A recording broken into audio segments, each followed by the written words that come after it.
اعوذ بالله من الشیطان الرجیم. بسم الله الرحمن الرحیم. یو ضروری عنوان حواله سره نن سبا معاشره کې ډیر زیات ضرورت لري څه عرض عرض کوم. عنوان د روحانی غذا یا د روح غذا څه انتهایی مهم شاید اکثر ایمو معاشره کې نن سبا کوم مشکلات دي، اضطراب ده، تشویش ده، حتی خودکشی ده، بیچینی.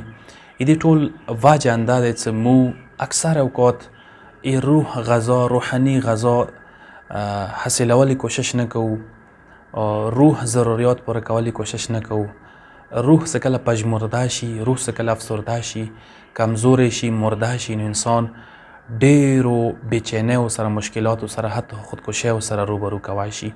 کسه لکه څنګه بدن د انسان غذا ته محتاج ده، بدن ته غذا نشي میلو مړ کېدای شي، کمزوریا کېدای شي، مړ کېدای شي. اندیشون سره روح ده، روح ته غذا نشي میلو کمزورې کېږي، روح ته کچېرې دایمي مسلسل غذا نشي میلو مړ کېږي.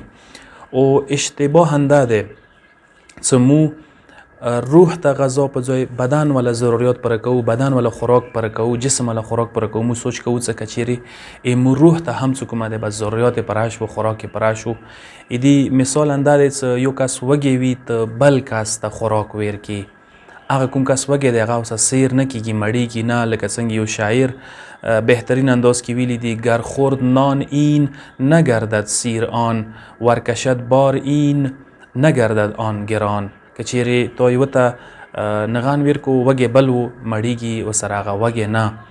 نو کوم شی چې انسان روح ولا، انسان نفس ولا، انسان اندرون ولا هغه احتیاج برطرف کوای شي، هغه مادیات نه دي، هغه ته اطمینان مادیات نشي ورکوای، هغه معنویات دي، روحانیات دي. لکه څنګه سوره انعام کې پروردگار عالم 122 نمبر ای کې ایس او من کان میتا فاحییناه، آیا هغه څه کس هغه مړ و مو زنده کړلو، وجعلنا له نورا یمشي به فی الناس، هغه ته مو یو نور و روشنی وګرځوله چې خلکو منځ هغه روشنی سم مزل کوي. کمن مثله فی الظلمات لیس بخارج منها، اخ کس په شان نشي کېدای چې هغه تیارو کې مزل کوي، تیارونه نه وځي. نو یاد وساته دغه ځکه کومه جمله ده او من کان میتا فاحییناه، یعنی مړ و زنده مو کو دینه بدن و جسم مراد نه دی چې دوباره بدن مړ شي بیا زنده شي. دینه مراد ایمان ده، چې ایمان زره انسان روح زنده شي. دغه ایمان یقینا تولید عشق کوي، عشق تولید کوي، حرارت انسان کې جوړوي، انسان ته امید ور کوي. خو عشق حقیقی نه، عشق مجازي. عشق حقیقی هغه د کله د کائنات او خالق او مبدا او اصل او هغه محرک اول پس عشق ته حاصل کی پیدا کی.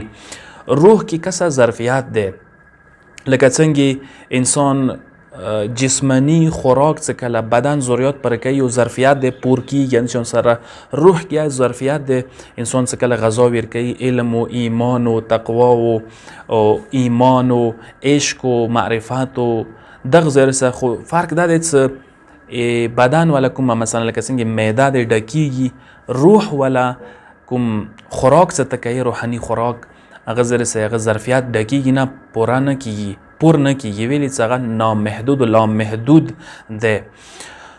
او تاسو به اوریدلی وي دا ډیر اکثر انسان تعجب کوي ځنه کسانو حواله سره. مثلا یو ښځه ده یا یو سړی ده، مو هغه په باره کې اوریدلی وي چې هغه ډیره ښه خونه ده، ډیر ښه وسایل دي، ډیره ښه زندگی تیروي، هیڅ کمای زندگی کې نشته ده. بیا مو ورو چې هغه مثلا پریشان ده، کس یو ښځه مثلا پریشان ده، افسرده ده، بیچینه ده، ژړا ده کوي، زندگی نه خوشحاله نه ده. حتی دی حدا پر خبر رسیږي چې انتهایی حتی عدسی ځنه وخت کې انسان خودکشی وکړي، انسان خودکشی ته مجبور شي، انسان د حیران شي ورته چې دا ویلي، حالانکه هغه ته ټول زندگی د خوشحالۍ اسباب وسایل فراهم دي، په باوجود ویلي خودکشی طرف ته دی دوره انتهایی حد تک لاړو، قدم یې واخیستلو.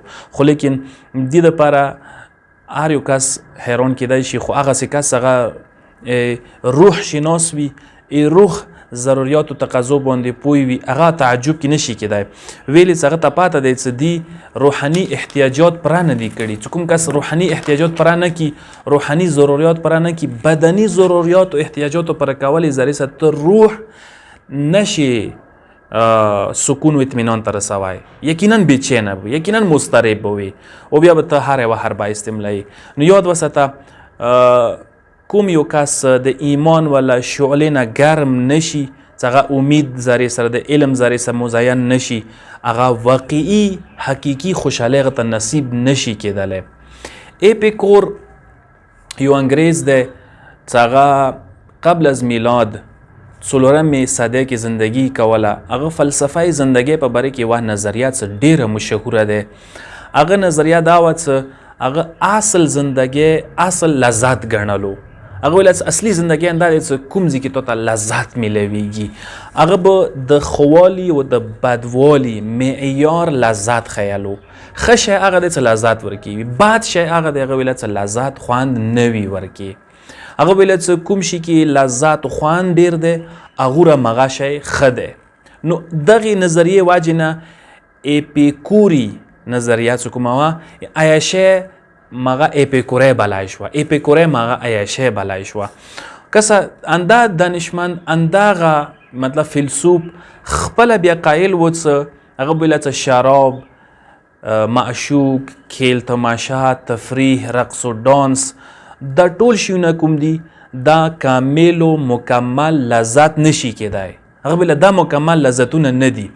نو دی به ویل چې کامل و مکمل لذت ورته هله میلودی شي چې کله ته د روح ظرفیت، د روح ضرورت په راکې چې هغه علم دی، کمال دی، عزت دی، منعت دی، قناعت دی، امید دی، ایمان دی. خود انده اپیکور یوه بهترین خبره ده تا کوم دا چې خود انده اپیکور عیاشۍ نه، شهوت رانی نه، شهوت پرستی نه وریاو. ذاتن دی خود دی ذاتن شهوت پرستی طرف ته نه دی لوړ، ذاتن دو عیاشۍ طرف ته نه دی لوړ، ګرچې خپله نظریه یې اندې باندې استواره کړې وه. دا به یوې کونج کې یوې کونې کې ناست و ملګرو سره علمي مشکلات به حل کول، سایډ ته و د عیاشۍ او وحشۍ دغو شیونه. لذا مولانا روم یو غزل کې ډېر بهترین انداز کې دا مطلب ذکر کړی دی. مولانا روم یهی څه راه لذت از درون دان نه از بیرون. هغه چې لذت لیاره ته اندرون کې تلاش که، بیرون کې ما تلاش کوه. مادی و جسمانی احتیاجات و ضروریات و ذره سه تا لذت لیاره نه هم ورکیږي. هغه چې احمقی دان جستن از قصر حسون. هغه چې احمقتوب دی، بیوقفتوب دی، چې محلونه قصرونه ته غواړي چې لذت حاصل کی. آن یکی در کنج زندان مست و شاد. هغه یو څه کنج کې د زندان کنج کې دی، مست دی او شاد دی او خوشحال. گر در باغ ترش و بی مراد. بل دی په مقابله کې باغ کې دی، وسایل زندگی ته فراهم دي، دی په باوجود هم تریخ ده و خفه ده و بی مراده ده. قصر چیزی نیست ویران کن بدن. هغه څه قصر چی نه ده د بدن ته ویران که پرېږده و کنج در ویرانه است ای میر من.